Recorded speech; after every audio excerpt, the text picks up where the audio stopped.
Hey guys, it's Joe, and in this video I'll be doing something a little different. I've decided to make a series of essential need to know information for producers and those who do music technology. So welcome to the first episode of Music Tech 101. In this video I'll be discussing and explaining microphones. I'm sure you're familiar with the concept of a microphone. It's a tool used to record an audio signal. Now there are two main types of microphones, and they are called condenser microphones and dynamic microphones. There are also ribbon microphones, but we'll get to them later. So condensers and dynamics, what's the difference? Dynamics. These are good for low-end sounds like kick drums and bass guitars. They pick up a louder source better due to the way they're built, and they're very durable. Condensers. They're sensitive and pick up a lot of detail. They pick up the high end very well, so they're good for recording guitars and vocals, but they are more fragile. Pros and cons. Pros of dynamics. They're very good for live situations due to them being very durable. So a lot of singers will use a dynamic mic live in case it's dropped. They can also be a lot cheaper than condensers. Cons. They have fewer uses for recordings compared to condensers. It can be a matter of preference, but I personally find less uses for them. Pros for condensers. They're high quality, so they pick up sound more accurately with more detail. They're good for a wide range of sounds, so guitars, cymbals, vocals, strings, woodwinds, and so on. Cons. They are fragile. They need to be handled more carefully compared to dynamics, and they can't be exposed to the same kind of volume that a dynamic can. They're also more expensive. They also require external power to run, whereas dynamics don't. This isn't necessarily a con, considering most recording situations will have the means to power the mic. Now, to understand why dynamics are more durable and condensers are more fragile, as well as they require external power to work, it's good to understand how they pick up sound in the first place. So how does a dynamic work? Here we have a diagram of how a dynamic microphone picks up sound. There are several components inside the dynamic. You have the diaphragm, the coil, the magnet, and the wires that carry the electric signal.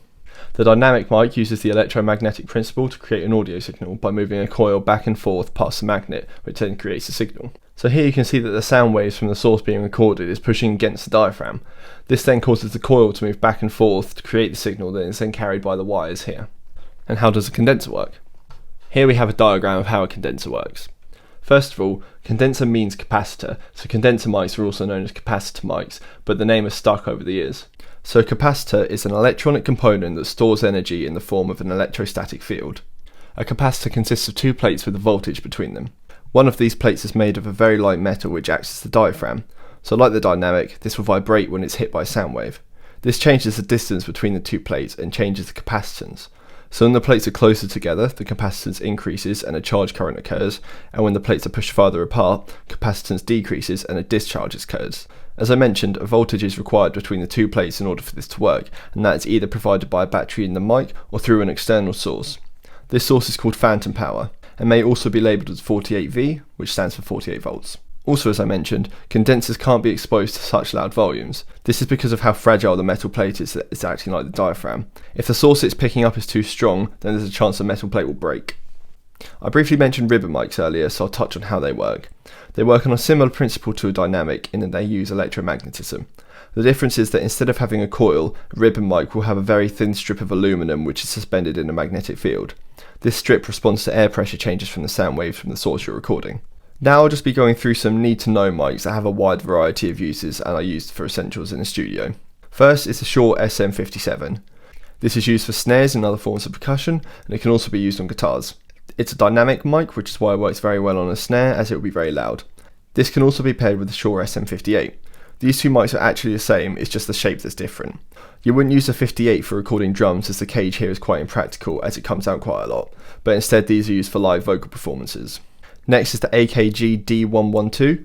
This is a studio standard kick drum mic. Its shape is made so it can fit inside the sound hole in front of the kick, and it picks up directly from the source.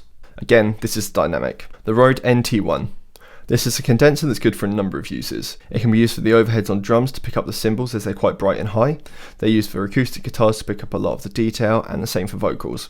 These are all relatively cheap mics. The 57 and 58 will be around £70, the AKG will be around £120, and the NT1 will be around £100. Obviously, the more you invest, the better quality mic you'll get, but do your research before buying. Try and hear some test samples from mics and compare them to one another and see which you prefer. Different mics also have different polar patterns, and a polar pattern is the direction in which the mic will pick up from the source. There is omnidirectional. This picks up sound equally from around the mic in a 360-degree radius. Cardioid. This picks up the source from in front of the mic and slightly to the sides. Supercardioid. Similar, but also picks up the source from directly behind it and less off to the sides. Hypercardioid. Similar again, but picks up even more directly behind it and even less from the sides. And then there's bidirectional or figure of 8. This picks up source equally from the front and back, and these are often used in podcasts to record a conversation between two people. So that'll be it for the first episode of Music Tech 101. I hope you found this video useful, and if you have any questions, please leave a comment or contact me via my website. Thanks a lot for watching. Cheers.